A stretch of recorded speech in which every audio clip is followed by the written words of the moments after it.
The price per share and number of shares are given in the following tables. And Part A says create a matrix for each table. Part B says find the product of the two matrices and label your answer. So I'm going to enter in this information into matrix A. Now I'm going to enter in this information into matrix B.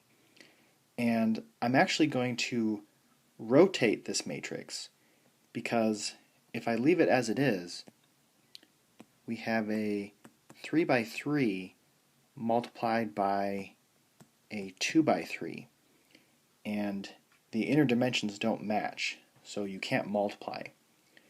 And if I were to change the order and multiply b times a, the labels wouldn't match. So I actually have to rotate this matrix. So I've rotated it, and the first row has become the first column, and the second row has become the second column. And the row labels are now the column labels, and the column labels are now the row labels.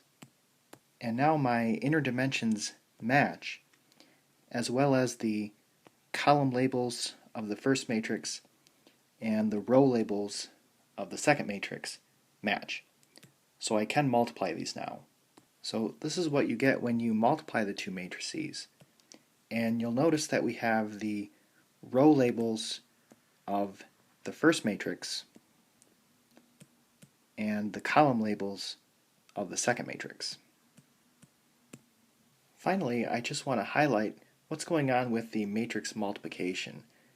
So you're taking this row, which is the price per share for GE, TM, and J&J, and you're multiplying it by this column, which is how many of those shares that Bill has. So in the matrix multiplication, you're doing 22 times 50. Again, that means 22 is the price per share times 50 shares. And then adding that to 73 times 30 plus 64 times 20. And this is equal to 4,570, which is this entry right here.